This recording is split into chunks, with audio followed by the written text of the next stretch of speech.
Fans love Luna Lovegood, both in the books and the films. The way she is unapologetically herself, the way she loves her friends so fiercely, but there's a lot of differences between book and movie Luna. The films leave out some core aspect of her character, as well as some of the more sinister parts of how she's treated by others. So let's dive into the key differences between book and movie Luna. In the movies, Luna's quirky beliefs are whimsical and fun. People make little jabs about them as though they're a shared inside joke. Probably full of nargles though. What are nargles? No idea. There are references to her being bullied, but we don't see any examples of it on screen really. We never see anybody treating her particularly badly. But in the books, that is completely different. Firstly, from her very introduction, we see Luna being called Loony, even by Ginny, who for all intents and purposes becomes Luna's best friend. And it's such a casual use of a fairly rude nickname, which gives you insight into what Luna's life is like. Behavior like this is completely normal and casual. And then Neville, who, let's be honest, is pretty low on the Hogwarts social ladder at this point, reacts in such a way that even he doesn't want to sit with her. Ginny has to reassure him that she's alright after all. And Luna's mistreatment is so normalised in the books that you realise it's a part of her day-to-day life. We see other characters going as far as to literally point and laugh at her in the middle of the Hogwarts corridors, as though that's not awful behaviour to openly and obviously bully someone. And even Hermione, who fights for house elves, and even felt like an outcast herself in the first book when Ron said she had no friends, she finds herself being dismissive and short both with Luna and about her, as though she doesn't even warrant a conversation. You can also see that Luna reacts angrily here, a side to her that we don't see in the films. In the films, she's quite airy-fairy. She's not concerned with other people's thoughts about her. We even see her talking about her belongings being stolen, and keep in mind, it's probably her Ravenclaw housemates that did it, since they'd be the only ones who had access to her dorm, but again, she doesn't seem bothered by it. Things we lose have a way of coming back to us in the end. But in the books, she gets irritated and angry in certain instances, like that argument with Hermione. Maybe it's because she's fed up with the way people talk to her and treat her, or maybe it's because her dad has raised her to believe in conspiracy theories quite militantly, which is something we'll come on to later in the video. Apart from Hermione introducing Luna as Loony by mistake in the films, everyone that says Luna Lovegood.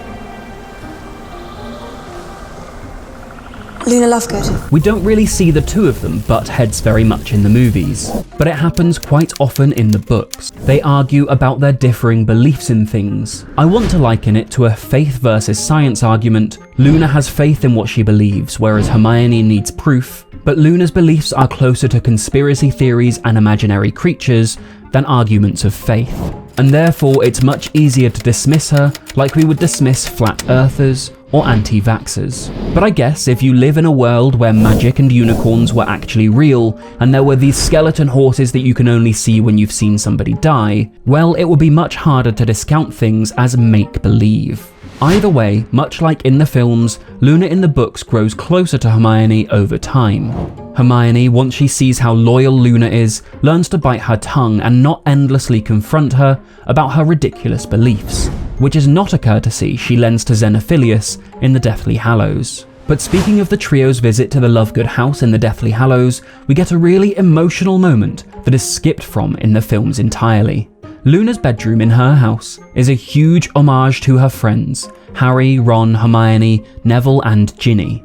Now on the face of it, that's really sweet. How strongly she loves these 5 people that mean so much to her. But if you dive deeper, it's actually quite sad.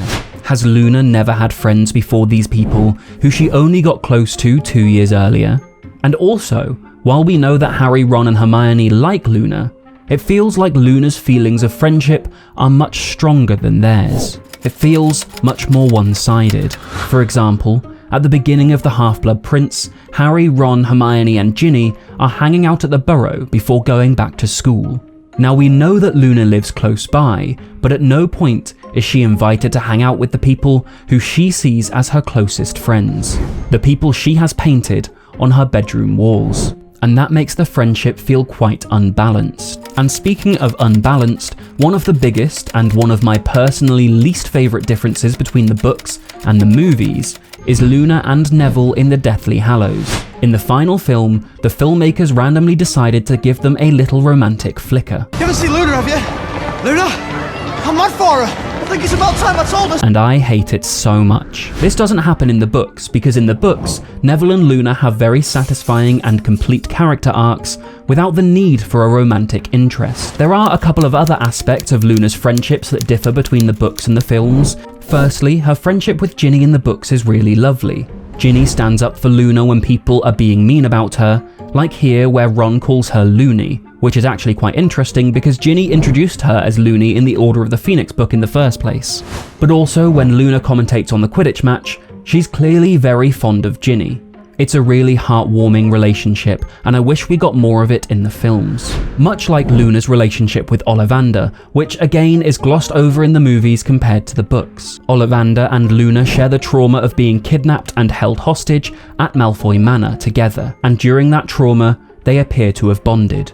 It's not touched upon too much in the books, and it's not terribly important to the major plot, but it's a nice detail that I would have liked from the films. I have a headcanon that eventually Luna takes over Ollivander's wand shop, but that's a theory for another day. So Xenophilius Lovegood is an interesting man, and Luna's relationship with him is just as strange. Though their relationship doesn't vary too much from books to films, there is something underlying that feels more apparent in the books. You see, Xenophilius, much like Luna, has these quirky ideas and beliefs, many of which he prints in the Quibbler. Now in the films, the Quibbler is mostly presented as an alternative to the Daily Prophet, one that tells Harry's side of the story in the Order of the Phoenix when nobody else in the wizarding world will listen to him, and that's its main function in the plot of the films. But in the books, we get a bit more information about the kind of stories they post normally. The conspiracy theory about Sirius Black actually being famous musician Stubby Boardman, or about Cornelius Fudge being a goblin serial killer. If we were to compare the Quibbler to something in our society, it's basically an alt-right publication that writes about how the Earth is flat, how vaccines are putting microchips inside of us so the government can control us, and about how the royal family are really lizards in skin suits. When you couple this with Xenophilius's unwavering belief that the horn in his house is from a crumple-horned snorkack, which is an imaginary creature, when actually it's a dangerous and explosive erumpment horn, and even though Hermione tries to correct him, he won't have it to be, you start to realize his beliefs aren't just quirky, they're dangerous. And then you can piece together the fact that he raised his daughter with all of this misinformation, so that she would believe it all unquestionably, and it starts to feel almost abusive, similar to raising a child in a cult. Imagine raising a child to believe every teacher they have is wrong, all of their textbooks are wrong, and actually all of these imaginary creatures exist. And then your daughter is ridiculed and bullied for believing those things. It starts to feel much darker than just a quirky man letting his daughter believe these whimsical little things, which is how it's presented in the films. And if you liked this book versus movie analysis of Luna, I also recently did one for Hermione, which you'll want to check out next. And if you don't, your head will be full of nargles.